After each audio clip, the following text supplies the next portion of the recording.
Welcome back. We are once again live on NASA TV from the Asteroid Initiative Ideas Synthesis Workshop here at the Lunar and Planetary Institute. It's our third and final day. We had a really exciting set of presentations this morning about next generation engagement, some fantastic visualizations, and we have not quite a half hour now to engage in some discussion and thinking. Hopefully the presentations have sparked some ideas both within the audience here as well as out on the net. Our hashtag again, for those that have questions, it's hashtag AsteroidGC. So join us in this conversation.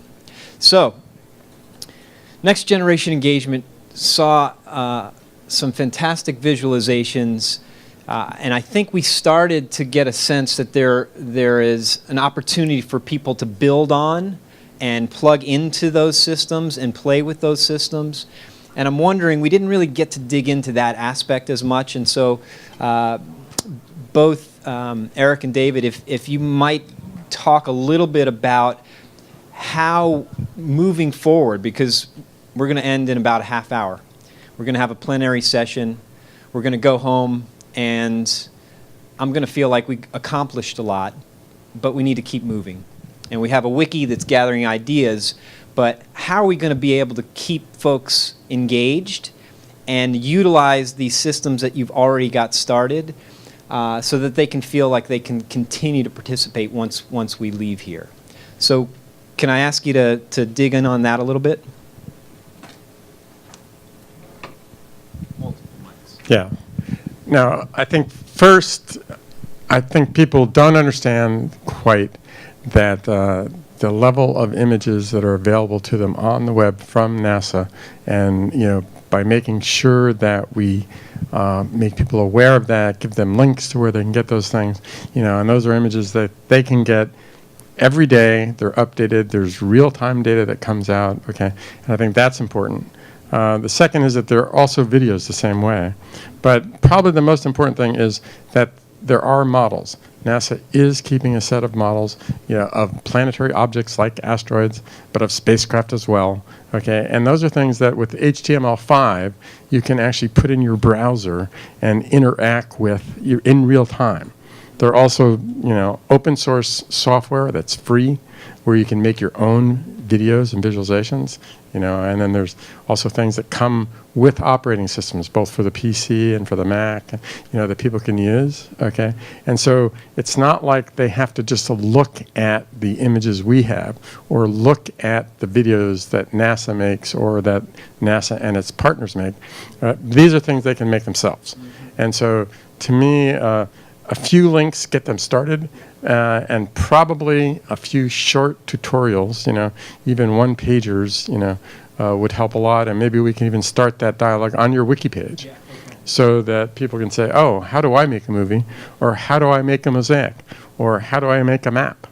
And all of those things are within the capability of anyone that has a laptop or a home PC or even a game box. So, those are the kinds of things people can do right now today. So, quick follow-up question to that. So how far is the distance from 3D model to printing that thing out on a 3D printer that they've got at their local tech shop? Is it actually, is the 3D model what they would need to take it to the MakerBot, or is there a next step between what you've created and actually creating a physical prototype of that object? Yeah, okay. That's a very good question. And in theory, okay, I think Einstein is the person who's famous for this quote. In theory, practice and theory are the same thing. In practice, they're not. Okay, and so in theory, yes, you could just do that. In practice, the only problem about it is if you have a model of something that's physically large. If you're talking about a model of something that's the size of the table or the chair, no problem. Okay, talking about a larger thing, then the problem may be that you need to filter it down before you make the model. And the reason is you may have too much detail. And some of the reason why too much detail is not your friend is because the ability to make a 3D physical model is limited by what the 3D model is the smallest volume element that it can do. And if your model is much higher resolution than that, some of the things will disappear. So that means they won't be connected anymore. So the hinge on the door may be missing. Okay, and so all it needs though is kind of a thinning. So you just need a thinning step to make sure that you're at the resolution that you're going to print at. But but other than that, yes, no problem. Just to follow up to your answer, is it a fair dream to think that we could have quote-unquote shops, people in their bedrooms with their laptops all over the world producing videos based on real data and models and designing it themselves? Like tomorrow, if we had the right tutorials available, we have the material for them to go and do that right now. Absolutely yes. The answer is yes. And the only prohibition doing is doing it. Okay, but yes, and I would certainly think that might be a good thing for this grand challenge to take on. Thank you. Yeah, David. great. Thanks.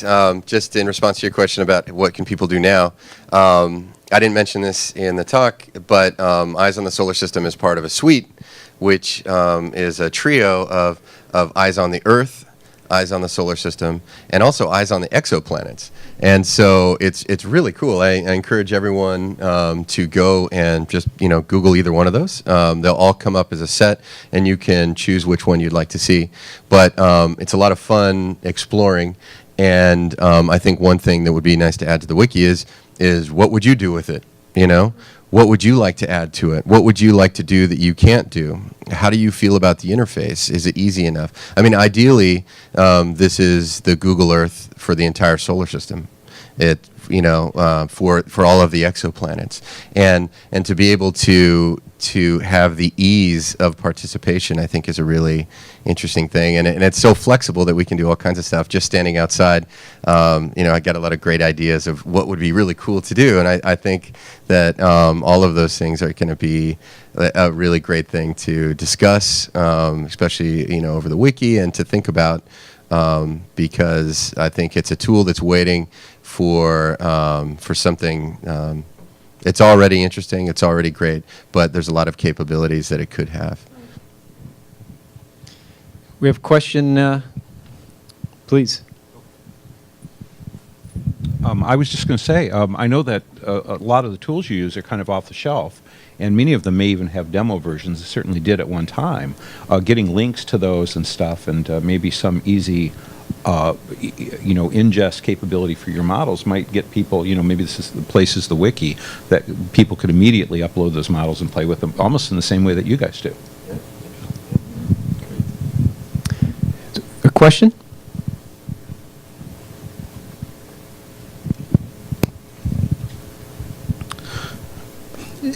Going forward, would we be able to use the emerging microsatellite technology to try and physically tag some of the known objects so we could receive a more real-time telemetry from them without having to directly image those and plot them?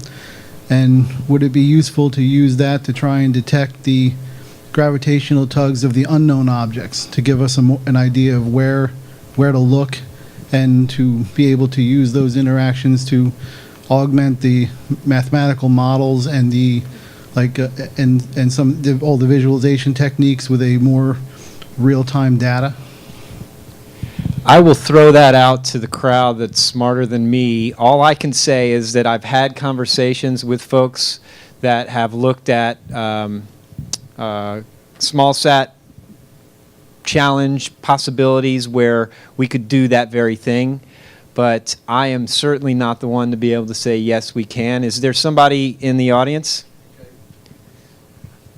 First of all, getting rid of the smarter than you part of that, but maybe Balder. But anyway, one of the things we've looked at in our company is a project called the Mothership that would carry a bunch of CubeSats and chipsets out to the vicinity of a particular NEO, and then the idea of putting sort of RFID little chipsets all over that ping back when hit, that would be the kind of thing. Or you combine something like that with a Charlie Schaefer solar sail that has an unlimited voyaging capability, and it ends up going around near many different NEOs and spraying them with a few chipsets or something that could be pinged and they could be followed.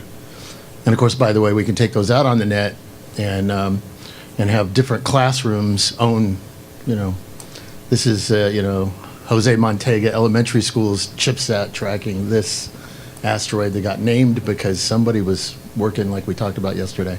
So, it all begins to flow together. But I think that kind of thing, right, David? Yes, sir. Yep, sir. Call me sir. Anyway, so yeah, we think that's a very viable idea. So I have another question for the group. When you think about what next generation engagement means, it can mean things like really futuristic engagement methods, so real gaming or some of the advanced methods that we heard from earlier, or it can literally mean the next generation, and thinking about education as a key element of the initiative as well. So to pivot a little bit, are there any kind of thoughts or comments on the way engaging the next generation is an important component of this effort as well, in addition to some of the activities that we heard from in the first presentation for student challenges and also engaging students in content creation, those types of activities.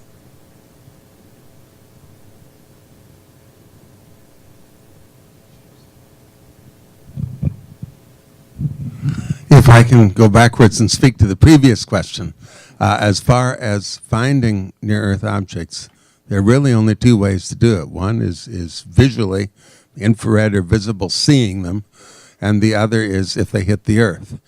And so there's they are too small to have mutual gravitational interactions that would allow you to pull that out of the data set, I think.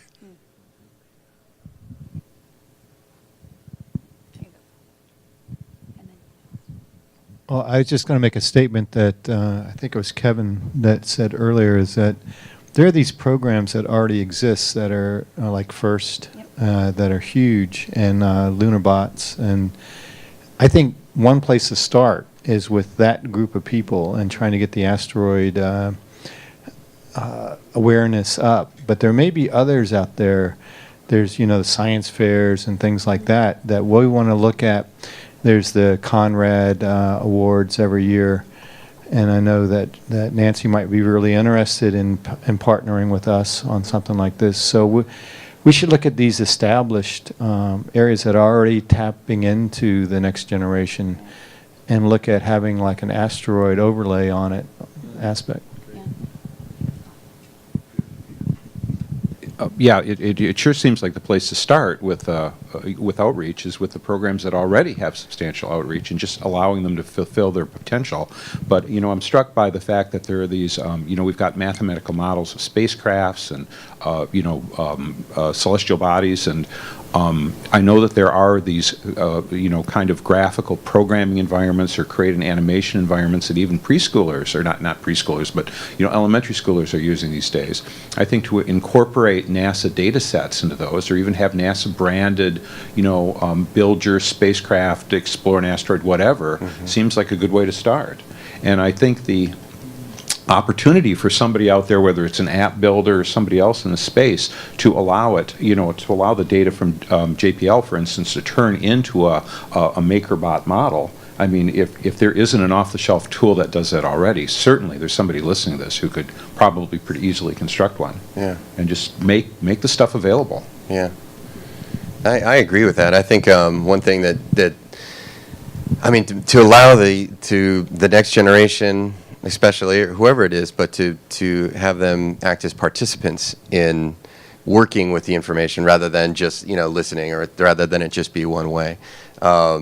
That's what games do so well. I mean, I see my next generation, an 8-year-old, just obsessed with Minecraft, and we were talking about that earlier. And just the ability to and they learn so much from it too, in choosing their own path through that. But it doesn't necessarily have to be that format. But just allowing them to be participants, to have control, and to allow for creativity and to allow for problem solving to exist within the construct of whatever is presented is a really great way to engage them and have them feel like they have ownership in the information. And that is a really, I think, a strong thing and a great way to get people involved because they feel like it's theirs. And then once they're in, then they can build up like we were talking about earlier. Yeah. Just another quick comment. Of course, I spoke about 6 weeks ago or so now, and in my talk, I basically said I can't think of a better STEM-oriented project than teaching high school students to observe, analyze, and submit data on asteroid light curves or other asteroid observing opportunities.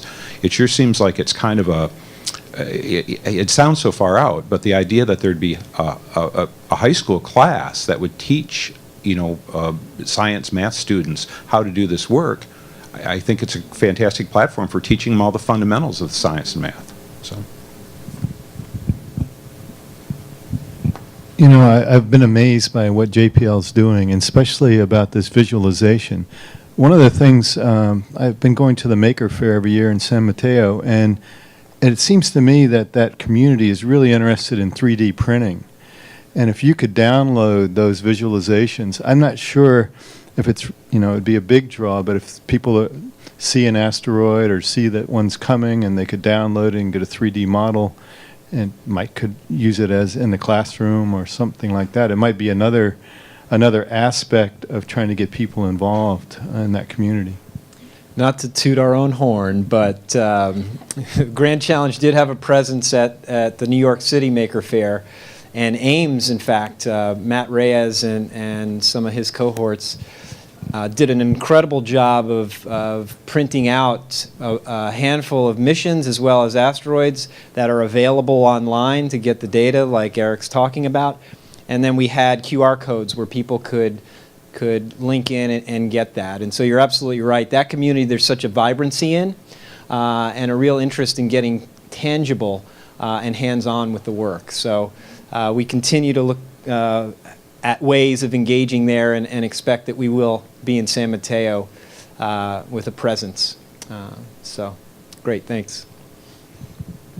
Please. I know my experiences with my own family and friends, there's a lot of people out there that have the mindset that it's either too far out time-wise or just generally, what does it do for me now? Whereas it seems that the people who get into these kinds of things are people who are already interested. And I think the best way to get more people involved is to find something that is closer time-wise that they can see will affect them, to give them a reason to start looking into this and getting involved. Because a lot of my family members are intelligent minds, but they just are not interested in anything that doesn't directly affect them, so they don't even want to get involved. Yeah, and that raises a question I'd like to throw out to the audience as a whole, and it's one of barriers, because it's easy for us to sit around and talk about this from our perspective, and I'm wondering from your own experience of whether it's a project that you're working on or as a citizen and seeing something, do you have a sense of barriers that we might be facing here? Because for us, it's really important, and we understand. And as you say, we're connected to it. But the issue of barriers is one that I think is worth looking at. And so, is there a collective experience in the room that we can draw upon and say, yeah, this is maybe a way that we need to go, whether it's nearer term connection or something else? I'd love to hear some thoughts on that. Yeah. My thought is that, we have a lot to compete with, okay? There's a lot of other things that draw people's attention, okay, on a day-to-day basis, okay? But we also have some advantages. And I look for educatable moments or engageable moments, okay, and places. For example, while people might not be interested in asteroids, when they're attending a rock concert or something like that, okay, when they're at a museum, it's a natural place at its natural time. If they're at an observatory, so there are lots of places that people visit, and when they're there, if we can reach them. And you're saying like the Maker Faire is an example, and there are other examples of that where, these are environments where we can reach out to people because that's what, they're kind of, that's what they're doing at that time. And then there are other moments like, if Comet ISON flies by, that's, and it is going to fly by, and how interesting it will be, okay, as it flies by, both as it approaches the sun and as it approaches the earth, okay, there'll be people, increased awareness of these cosmic objects out there. And that's a time when, again, we can, take that and leverage that. And the same thing with like flybys of spacecraft as they fly by the Earth, and make the analogy of, that these are similar other objects. So again, I think we need to look for those kinds of opportunities because really there is a lot to compete with day to day otherwise.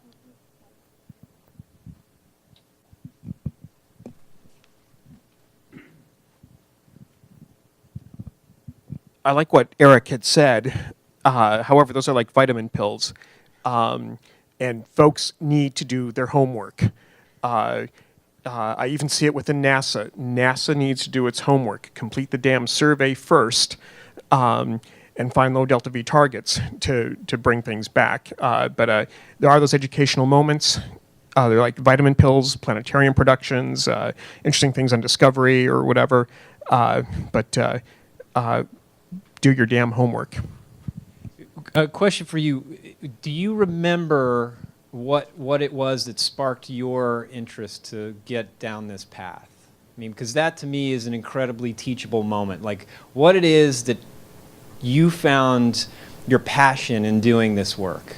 Sure. My dad was a mature student at Michigan State University. He took me to Abrams Planetarium, and I was curious. I was five years old. It was Footsteps on the Moon.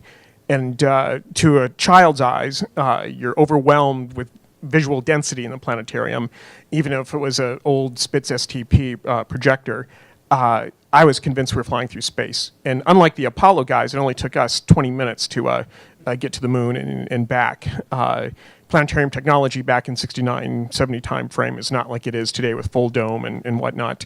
And that was the initial spark. There were a couple other things along the way. When we moved out to Missouri, we lived by an airport. I want to know how to fly, so I learned to fly. I went to the Air Force Academy and so on. And so there are moments like that, but you got to do your homework.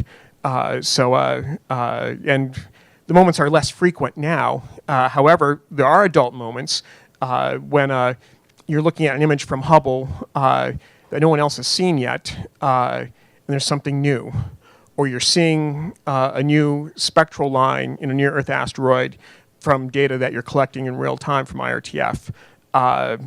Those things are kind of cool, and how you sit on it and whatnot. But what was that initial spark? All of us had it, but then how do you continue to engage? I think for the citizen science stuff, I kind of cringe every time I hear that. I believe in a more Jeffersonian way, an informed republic or reformed democratic republic. And I think that is the greatest benefit through all these things and the visualizations that Dave had shown earlier on. But that was my spark, was a planetarium production. Thanks for sharing. Did that spark a thought? First.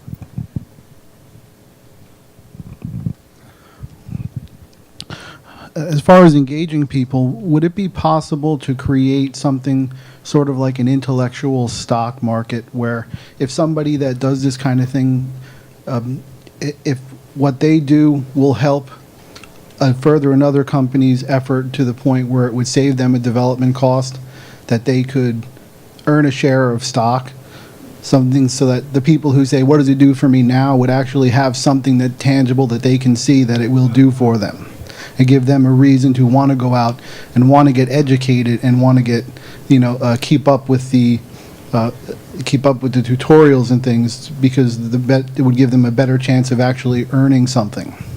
It's a really interesting idea, and we're not going to have time now to dig into that, but I'd love to see if we can get that going on the wiki, because part, again, of the wiki is to keep this conversation going. And so if you could throw that idea down on the wiki, and let's see if we can get some conversation sparked around that. Thanks. I was trying to think of what my first inciting moment might be, and there's things like first telescope and stuff, and maybe getting up on Saturday mornings in the early '60s and watching Fireball XL5 on, TV. But the truth is, during that time, it was easier. The space mission was really starting out. There was a lot of drama and excitement in our society as a whole about NASA and what was going on. And what interested me in the Asteroid initiative is maybe this is a chance to try to recover some of that same level of drama in our society with something that, between manned missions and the risk and the mining and all that other stuff. That somebody needs to craft this into a big, engaging message. Yeah, I just wanted to follow up on actually what all of you are saying.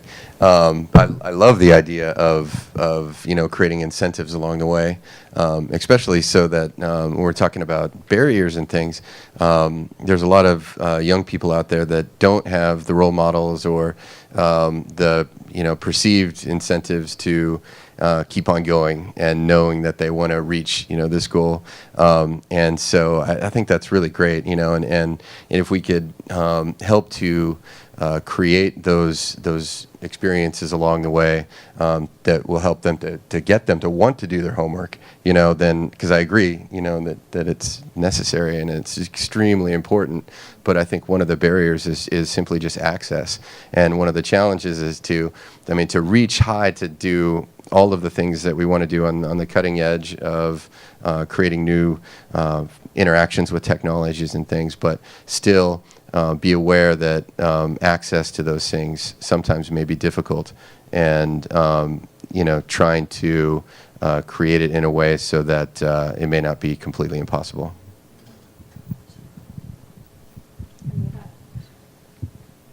So a question online, what's the best way for citizens, people who aren't necessarily tied into the more formal NASA community to stay engaged and find opportunities to participate? There's a high school class in Northbridge, Massachusetts, and the person's interested in how they might stay plugged in and find better ways to engage in the whole Asteroid initiative. Great. For the overall initiative, we're going to have a plenary session following this session. Thank you. And that will deliver some findings that will enable us to have the going forward actions.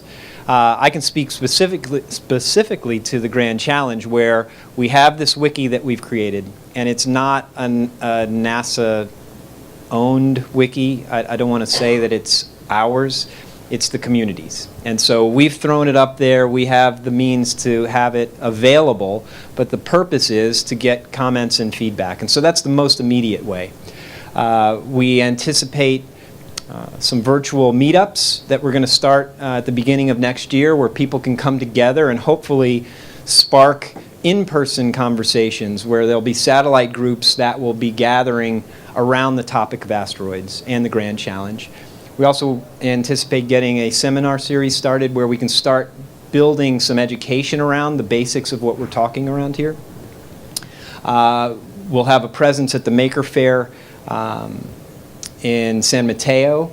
And really, we need to hear ideas back from the community, because, again, this isn't a one-way transmission. This is a Grand Challenge statement that is intended to spark action. And it's not something that we can do alone. And so I would put the question back to this high school class and say, what would you like to do? And how do you think that you can contribute? And probably the best way to provide that feedback is through the wiki, and then we can get a conversation going. Exactly. Thank you, Jen. We'll have a website getting produced that will hopefully also be a community-driven activity where it's not NASA-owned. And so this is this is the beginning of an ongoing dialogue, and so I'll look for that high school's response on the wiki sometime within the next week. I think we had another question. Yeah, there's flashing back to a retro future 1950s, early 60s moment where, as a little kid, and I'm talking maybe between 4 and 12 years old, all right, before the culture has crushed the imagination out of you and put you into the system too far. There's a turning point in there of doing something. That's the kid running around in the Batman cape, going, "I'm gonna protect you, mommy." And there's a moment in there where you could get kids into something like, I'm a planetary defender. I am a member of the Planetary Defenders, and it becomes like the Cub Scouts. It's not a club. It is you are defending the planet, and then you move from there into planetary. You become an explorer, and that moves you up into the high school realm and things like that. But get them very, very young when the imagination is still there. They're going to get a tweet that pops up that says Asteroid so and so is coming by, and they're like, "Mommy," and they run out in the yard and they're like, "Look, there it is!" And I'm going to be here in my life to defend the planet, because there is something more immediate to this idea of I can do something great and I can protect the planet kind of thing, as opposed to I'm just a member of a club and I'm hanging out. And little kids, that's the turning point. So I just want to encourage something like that. We are approaching the end of our time, and that touches on a topic that I was hoping to dig into, but we just didn't have the time to do so, and that was the idea of badging. It is an area that we want to explore more. And so I'd like to throw that out to the community for the wiki as well, is let's start talking more about badging, because I think that's the kind of level of engagement that you're talking about, of people feeling immediate connection. And one more comment. Okay. Yeah. I don't know if you recall, but there was a period where they were trying to get kids engaged in space many years ago, and it was, do we get them involved in dinosaurs, or do we create a thing called Young Astronauts? And that was at the federal level. And they went with Young Astronauts, and it ran for a while. Thank you. So with that, I'm sad to say our time has come to an end. It has been a broad-ranging discussion. I think we've got some great visuals and some actual work we can go and do, and the community can actually start playing with. Stay tuned to the wiki. Look for the virtual meetups and the seminar series. Look for a new website coming. This is all going to be done in partnership, so we need your help as we continue down this path. Great big thanks to the presenters, for the audience and their participation, those that weren't in the room and were with us nonetheless. And stay tuned. We'll have a plenary session to wrap up the workshop in about 15 minutes or so. But for now, I thank you greatly. Thank you, Jen.